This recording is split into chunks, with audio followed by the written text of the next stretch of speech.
Now, if the country's economic conditions are any indication, you should expect little to no good news tomorrow when Finance Minister Tito Mboweni delivers his medium-term budget policy statement. Economist Bianca Boetes talks to us now about the importance of the midterm budget and what it means for the rand. She joins us from our Pretoria studios. And Bianca, a very warm good morning to you. Let's start our conversation with this. Why is the midterm budget policy statement important in articulating South Africa's seriousness, especially about turning the economy around? Good morning to both you and the listeners. Well, the midterm budget speech is extremely important to measure how we've performed versus our initial budget set in February. Now, what's very important to note is that the budget set in February was already quite tough. And at that point, we were looking at a forecasted economic growth rate of 1.8%. That has, in the interim, been adjusted downward to 0.7%.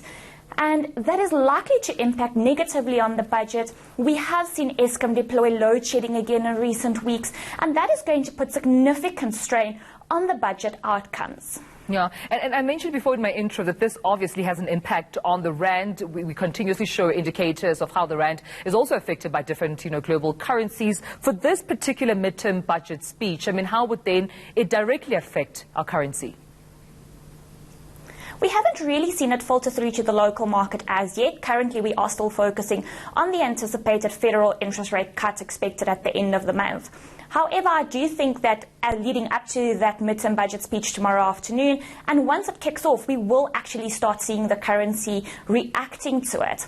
Should we see a significant increase in the deficit, which is expected at the moment, increase in taxation to actually feed that deficit, and then also the allocation of funds to SOEs will determine exactly what the currency movement will be, and then also the outcome from Moody's due to release their update on the rating of South Africa on the 1st of November. Yeah, and let's just tap into your opinion here and some predictions for a moment, Bianca.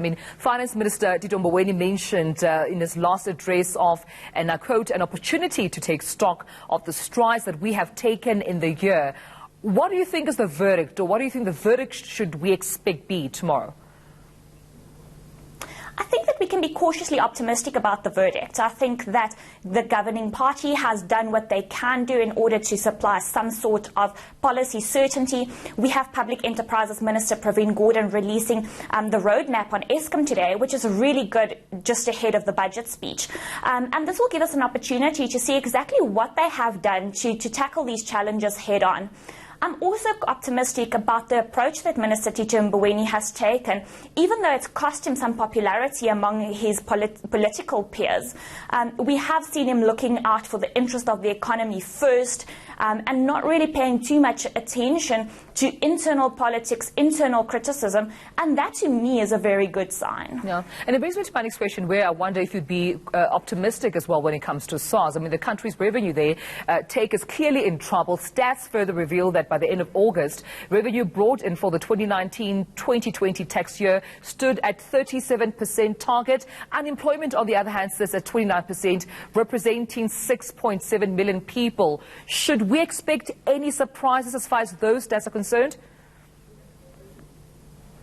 I think that the budget deficit is definitely going to be quite a surprise. I think it's going to increase significantly. Given the constraints on the tax base, we could see them potentially push up tax, but there's not a lot of room to keep taxing the existing tax base without crippling the economy completely. They will be turning to global funding once again to actually try and generate some income to feed that deficit.